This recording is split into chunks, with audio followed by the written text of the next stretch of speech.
Hello, Keon. Hello, Aunt Sharon. How are you doing? All right. Hello. I am so excited about this time, Keon. I am so excited because I want to make sure all our ducks are in a row. You know what's going on this stage right now in history concerning racism. It's nothing new, but it's new to you, especially since you're 13 years old. You didn't march in Selma, did you? No, no, I No, didn't. you weren't even thought of as being born. But I wanted to have this conversation with you, Keon, because so many young boys and girls will benefit from this. And so I just want to have this conversation. I know your parents, who is my sister, and your dad had to have this conversation with you. It's imperative that we as Black people have this conversation, especially with our Black boys and our girls too, but especially with our Black boys. One thing I am excited about is that I'm I hope that we make progress by the time you get your license because you are 13 years old now, soon to be 14 years old. So you're 13 and a half, and you know Aunt Sharon is in her 50s, but I don't say I'm 50 and a half. It's just like we try to hold on to the number before. So you're proud to be turning 14, right? Yeah, like Yeah, it yeah, yeah. came so fast. Yeah. You said so what? It came so fast. Like Yes, time it did flies. come. How do you think it happened for Aunt Sharon? You were just a baby. I was just rocking you, and now you're almost in a few years you'll be driving. How do you think I feel? But anyway, Keon, let's talk a little bit about racism and all of that stuff that's going on. What do you know about what's going on so far? Well, I know about George Floyd's death. George Okay. Floyd. He was he was killed intentionally by a cop. I think it was intentionally at least. Okay. um that cop was wrong, but also the people, it's okay to protest. It could be peaceful protests, it could be in the roads, doesn't matter. But it was wrong of them to start burning down shops like Target and start looting malls, stealing things from the stores. So Right. because there are people who have worked hard for that money, and there are Hmm. also people who are just making by on these jobs. They're working as cashiers or doing whatever, stocking, and then you burn down their stores. One, you have nowhere to shop, and you're putting lots of people out of their job. So Okay. Okay. I think they're both wrong on it. Right. On Right. I agree with you, Keon. I agree with you concerning that.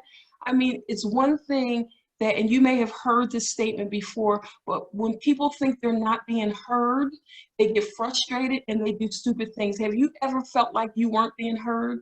Like people just weren't understanding you? Even your parents, that they weren't hearing what the inside of you, what you really meant, who you represented or what you represented? And it's Yeah, frustrating, isn't it?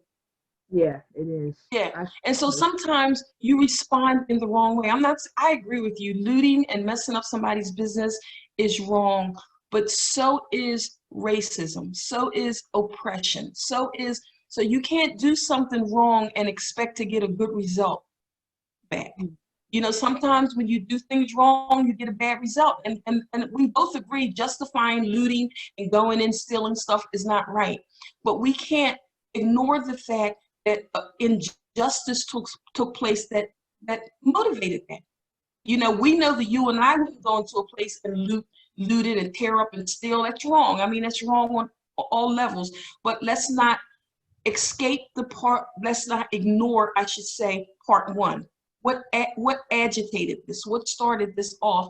And that's the thing that we're going to talk about today. We're going to talk about that. I know you wouldn't go in and loot, you wouldn't steal, and you wouldn't do all of that. You know that Aunt Sharon wouldn't do that. But some people's response is not the response that you want.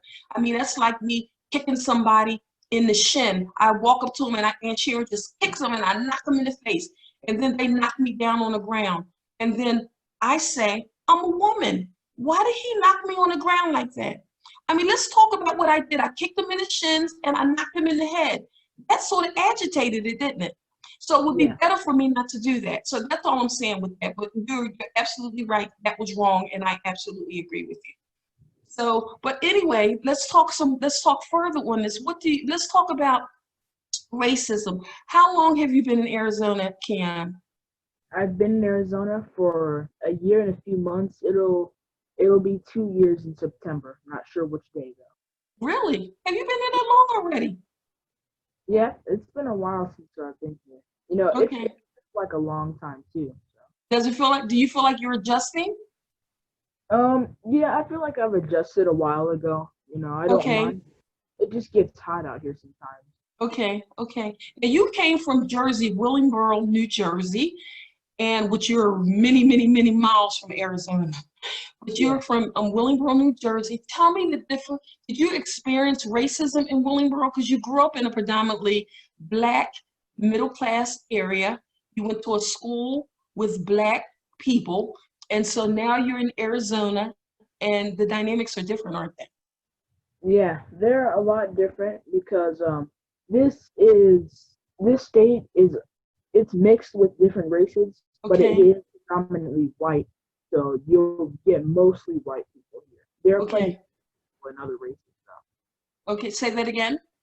There are plenty of black people, other races still. So, but Okay. the majority is white. What's the percentage you would say, Keon?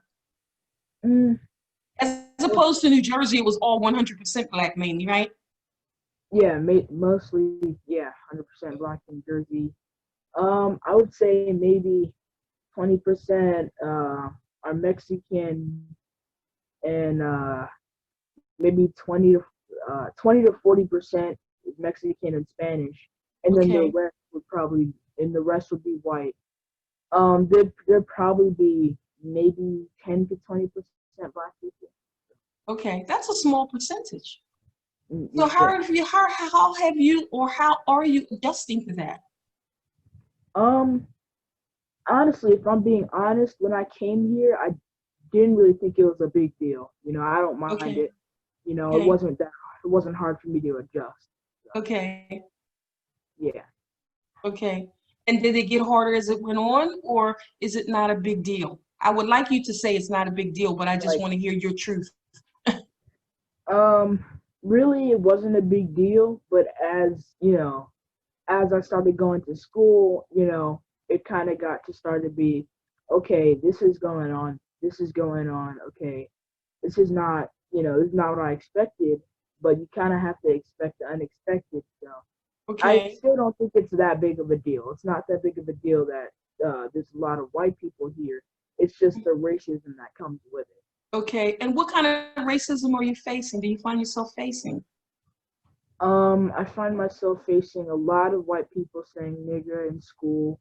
You know, a lot of some people just come up directly and call me it. Call So you a I nigger? don't appreciate it. They Yeah, call you a nigger? I don't appreciate. Yeah, Okay. like I've only had that encounter one time. I didn't Okay. hit him. I didn't do anything. I told him not to say it again because if he goes out in the street and does something like that, he'll get hit. He'll get Right. hit bad. Right. He might get jumped. Especially if he was in Willingboro, where you came from, that would not go at all, would it? Especially in a group of people, you don't want to say something like that. So what made him come up to you? Is this a friend of yours or was this somebody that you didn't know, a friend of a friend? I mean, what made him come up to you and try and test that word on you? I don't understand that. I don't know why he did it. He was one of I my mean, I know friends. stupidity motivated it, but why did he think he had the leeway to do that to you? Like he was one of my friends. Mostly he's an acquaintance now. I don't have any contact with him really. Okay, Um, I don't know because when he said it to me, I didn't get mad. I didn't start yelling. I just told him not to say. And he said, "Oh, my black friend gave me the N word." Now I think there's his no black pass. friend gave him the what? The N word pass. It's I don't for understand that. Explain that to us, Kian. like the N word pass is like something that kids made up for a white person to say nigger whenever they want or however many times the black person says they can say it. I think there's no pass. The word is the word. And if a white person says it, it's racist. It doesn't even need to be said overall for being I agree. yeah. Keep going. I'm sorry. I didn't mean to interrupt there. I'm just No, really yeah, I was finished already, so okay. yeah, the So who word gives the person, who gives them the pass? A black person or a white person gives a white person the pass? I'm not understanding those dynamics. No, it's like a black person, and they would they say that I have an N-word pass, and they would say my black friend gave me the N-word pass, so it's gonna be a black person because you know So they that just made it up. pass means that you can say the N word to any other black person, not just the black person who gave you the pass. Well, no, if they say if you get an N-word pass, you can just say it whenever, whoever, doesn't matter. So I if don't. somebody knocks them in the face for saying it because they didn't give them the pass, then the game is over, or how does that work then? What it's happened plenty times before. Like, um, this dude named Frankie said he got an N-word pass, so he walked up to a black person and said, "Hey, what's up, nigga?" And he just Oh punched him in his no. face. Punched him in his face. Mm-hmm. Square in his face. He never said it again. Okay. He Yeah. never said it. Okay. Okay. And that's what we were talking about earlier. Some things you do, you get the reaction. You may not get the reaction that you want, or you're surprised by the action. So we gotta our action. Um, our action causes a reaction and may not be the reaction that we want. So let's not do the first step. So, I mean, I hate hearing that, especially my nephew. I hate hearing that somebody would think that they have the right to say something as ignorant and stupid as that. But you know what? When I think of you, Keon, I think one thing with our black men or my nephew, because you're my only nephew, that's very important to me. But I think it's also important, like we're just make like Aunt Sharon and you are having a conversation in your bedroom. And so this thing, when I hear somebody calling you out of your name, this happened to me. Let me go back a little. This happened to me, and I was a little older than you when this happened, but I was in college, and Uncle Herbie and I were just dating at the time, and we were walking, crossing this big street in Indiana, PA, because I went to IUP, Indiana University, Pennsylvania, and we were crossing this big street, Wayne Avenue, and we were holding hands, dating. We were newly dating, and so these boys, and they looked like they may have been fraternity boys. I'm just guessing. I mean, And so we were walking, we were waiting across the street. They took their car, and there was a bunch of them in the car. They took their car and came up close to the curve where we were standing. It was raining, and Herbie was holding an umbrella over my head. And they came up to close to where we were walking to the curb, and there was a bunch of water. And so they got up close to the curb and drove close and fast so they could splash that water on us. And I mean, the water all went up. And Aunt Sharon, I mean, I always like to keep myself a certain way. So it wasn't like I was in work clothes, sweats, or, it was, anyway, even if I was, that would not have made sense to do that. So they came up close and splashed us with water. And I mean, my hair, my clothes, everything was just messed up.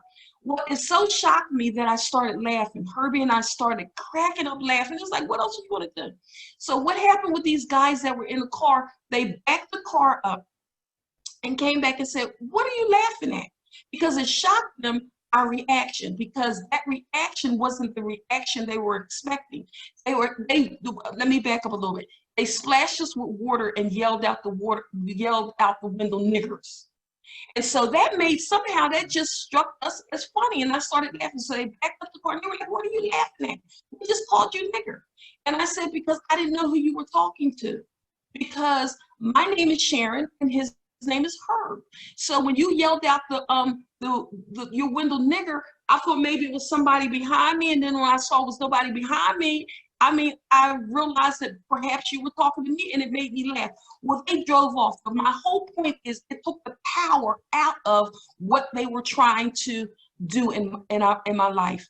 Because, and you know the saying all the time, Tyler Perry put it out there, I think, it's not what you call me, it's what I answer to. And so if I answer to that and I give you the power by responding the way you want me to respond to you calling me out of my name, then you won and I didn't. So since you didn't yell out the window, hi Sharon, hi Herb, I presume you weren't talking to me. And so then they drove off. But I remembered that because, and I used that concept for the rest of my life. I had to, because it was like, you have to know who you are. And that's important, because when things happen, like cops stopping you and you know you didn't do anything, and of course you want to do the things, you want to put your hand out the window, you want to hold your hands up, you want to do what they ask you to do. Of course you want to do that. but you never, ever want to act like you are less than because they're acting stupid. Because you're not. You know, they're doing what they think they have to do, whether it's right or wrong. But you are Keon Sneed, a young man of God who has so much potential, so much. And it would infuriate me if something that happened to George Jake or is it George Lloyd happened to, I know George Jacob, and I keep saying that. George. This is not who I'm talking about, George Floyd. If something like that happened to you, it would devastate me. I think I would want to burn the United States of America down. I mean, you know what I mean? So, I mean, just knowing who you are is important. And especially in the situations where these boys are acting stupid and thinking they have a pass to call somebody out of their name. That's stupid. But never let it get you to the place where you want to fight because of it. You really don't, because that is not your name. Your name is Keon Sneed, who is a wonderful nephew and a wonderful son.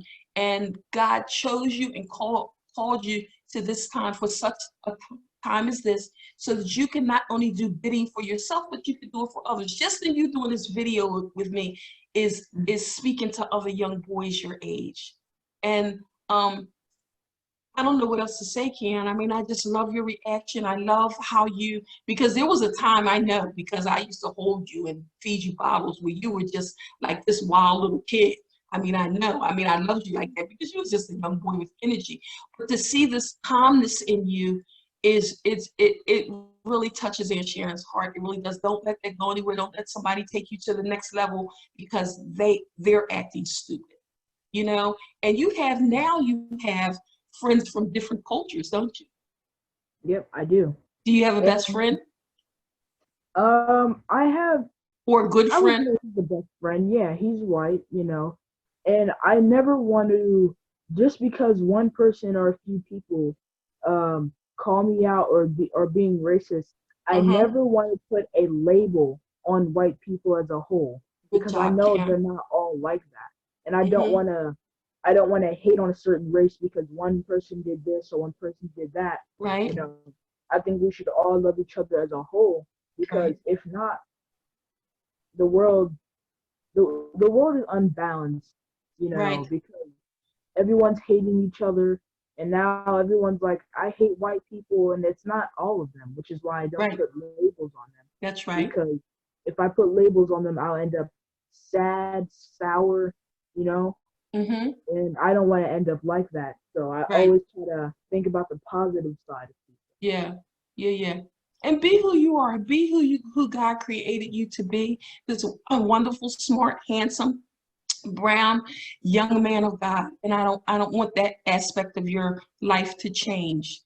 You're trying to um you what you see, light glaring on your face. You don't like the way the lighting is hitting your face. What's going on here? No, I just want to make sure it gets my whole, Because make I sure it's have your whole face, no Keon. dark I have area. the attack on your shirt. I have everything. Just want to make sure dark areas. Okay. Yeah, So, yeah. yeah. So there was a situation, Keon, your mom and I were talking about. This was a situation that just happened with you at a store in Arizona. Tell me a little bit about that. Talk to me about So let me just tell you the whole story. I don't want to make it. it too Okay. long, but Uh-huh. so I went to Dollar Tree, and I was right Uh-huh. next to Ross. Ross is just a few stores down, and that's like a shopping center. So I Okay. was in the shopping center, and I went in the store and I bought some things. I came out. When I went to back in because I wanted to buy myself a drink, and then I didn't want to wait in the line, so I was like, maybe I should buy something else, or maybe I should buy them both. I picked up Mm-hmm. something, and I was like, I'm gonna buy these gumballs here, and I was like, no, I'm not gonna buy them. So I run out the store because I know my mom's probably leaving by now. So Mm-hmm. I run out the store. I run out the store real fast to catch up to my mom, and I hear someone yelling behind me. So I'm thinking, okay, it's like a faint voice. So it's like, okay, I don't know. I'm not paying attention. I don't know what's going on. So I turn around. I suddenly happen to turn around, and I see this lady running after me. She's like jogging, trying to catch up to me. He's like, hey, sir, sir. sir, please, sir. And I'm like, okay, I want to see what Mm. she wants. And then she got closer to me and she's like, hello, sir, you have your receipt, right? And I said, yes, I do have my receipt. I had a feeling she's going to ask something like this, but I was like, there's no way she's going to do it. And then she asked me, you didn't steal anything, did you? Now that was so rude. I couldn't believe what just happened in front. I couldn't So believe you this were out of happened. the store. You weren't in the, Keon, you weren't in the store when she said that you were outside of the store? Yeah, I was outside of the store, like 3 stores down, and Okay. I was in the car. So when I came to the car, she's like, "You didn't steal anything, did you?" I I was I was so upset. I just said, "No, ma'am, I did not." And she said, "Okay, okay," and then just walked off back to the store to do her job. And then when that was so rude. I just had to tell my mom because I don't know. I didn't like the way she said it. So my mom got immediately angry. She went down there. Got in the car and told my dad, drive me down to the Dollar Tree, even though it was right there. Anyways, he said, drive me down to the Dollar Tree. I'm gonna go talk to this lady. When I pointed out the lady, because she was taking in these cards, Miss Fatima was a friend of my mother's, and her daughter. She's pretty tall. She was surrounded by 4 black ladies and me, so I understand why she would get hostile. Like, and then she lied on top of that. She lied 2 times. How did First, she she lie? said, first thing she said is when I said you asked me if I stole anything, she said I didn't use the word steal. I said, do you have your receipt and did you take anything? Then she switched it up again a few minutes later and said, I only asked for your receipt. So when she switched up the story, I could tell she lied 2 times, and then she got angry and started getting hostile and was like, "I've worked this job for so many years, and you can't tell me what I was trying to do. And if you took it the wrong way, I'm sorry." And then she started raising her voice, and I said, "Okay, whatever, you know." So when my family got back in the car, I just said, "Have a nice day, man." I had my Okay. receipt and everything, so I said, "Have a nice day," and my mother said the same thing, and we just got back in the car and left. So She you tried, had your receipt. yeah, and she tried to Okay. boost it too on the other friend. She's like, on my mom's friend, she said, "You know me from Walmart, you know me," but that didn't change anything. It didn't Okay. change the situation. Right. Right. I'm so glad. So you see the importance of keeping your receipt. Yeah, I never do. I always keep my receipt in my bag now. I have this bag over here. I always keep hmm all my receipts in here. So my Okay. mom always told me to keep them all. So Right. I got Right. everything in here. Yeah. You that look like you have receipts from 1902. So I don't have that many. It's only a few. Okay. That's a lot of receipts, Keon. That's a That lot is of a money. little few. That's Yeah. enough a But little few. Yeah. yeah, but I So I always understand. keep it.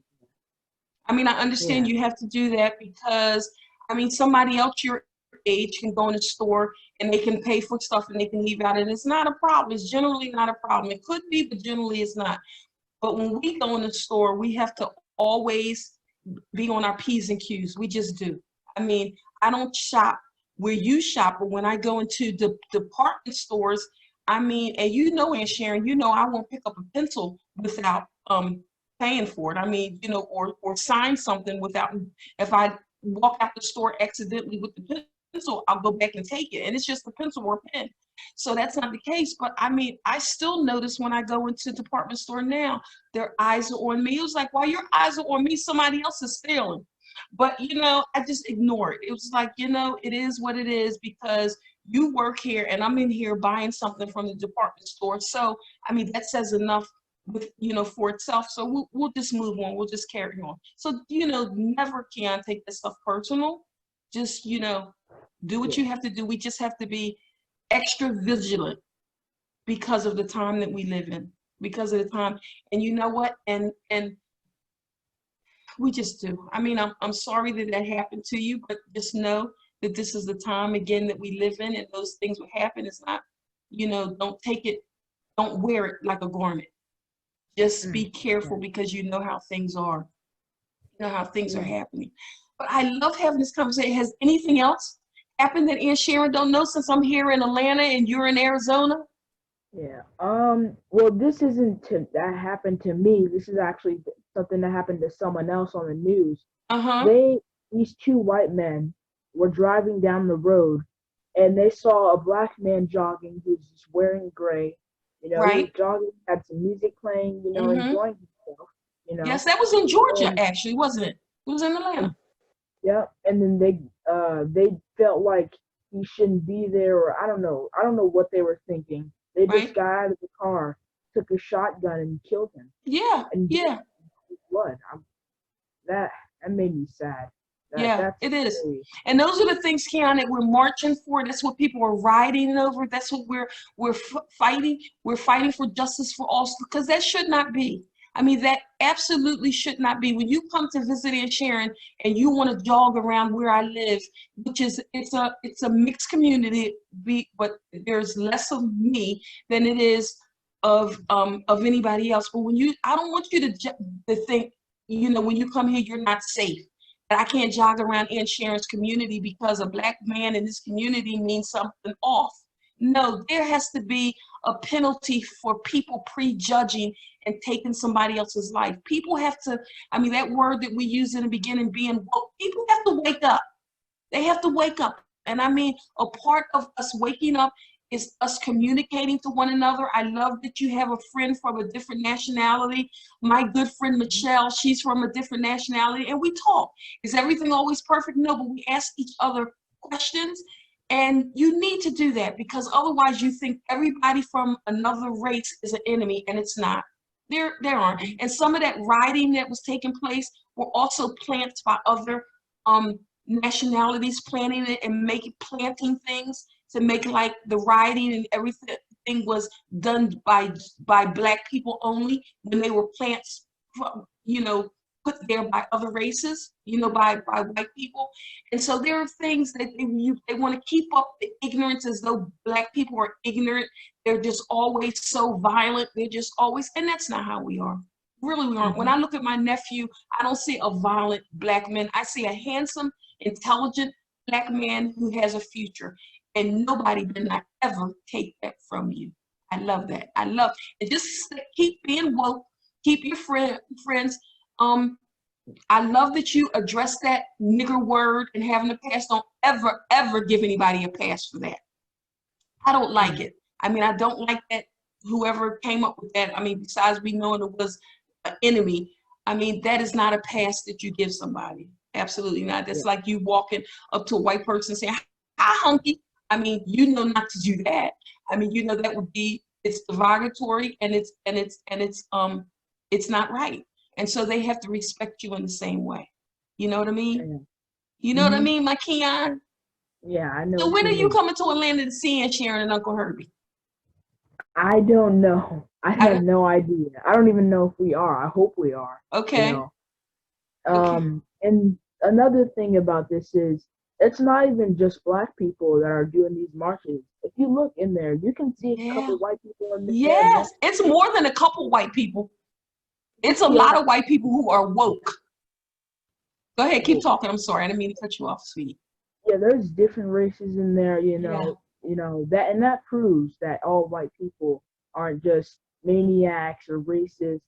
That's because they're not, and Right. it makes me happy to see white people standing for black rights. Yes, yes, that's exactly right. That makes me glad too. That makes me glad, because that makes me glad. We did a panel not long ago, another Zoom. We did a Zoom panel, and the panel was mixed up of, it was white people and black people. And I mean, just to see, as we were talking, just to see how we can relate and how we can come together. Because one thing, Keon, I said it when we talked on the panel, we said, because there was a time when we used to say in the church that I came from in Indiana, remember, we used to come there every summer and stay with Aunt Sharon and Uncle Herbie. But the church that we went to in Indiana, they used to always promote God doesn't see color. And the way, I mean, in one sense, God doesn't see color in his judgment on us and how he handled us and how he gives to us. That's true. But the simple fact that God does not see that I'm black and that another person is white and that another person is red is not true. The thing that we have to ask each other, why did you make me black? Why did you make Keon black? Why did you make Aunt Sharon black?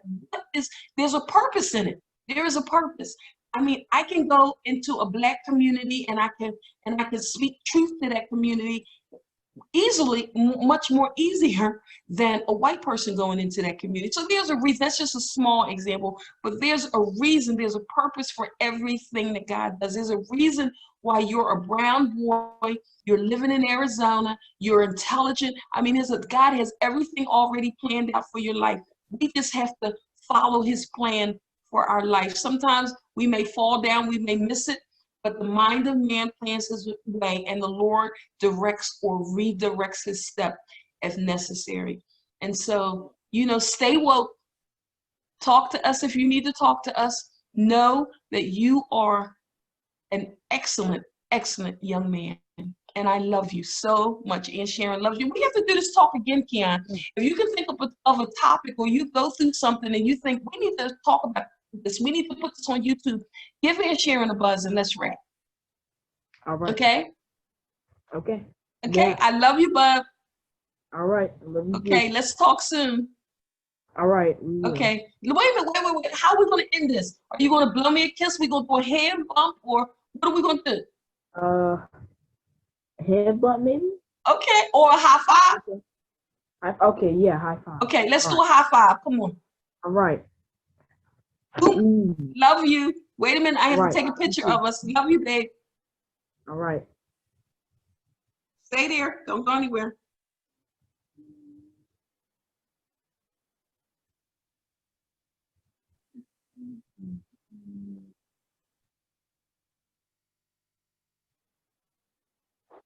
I don't know why this went. Okay, you ready? All right, I'm ready. Okay, let's give each other a high five. All right. Okay. Love you. Love you too. Okay. Be good, Keon.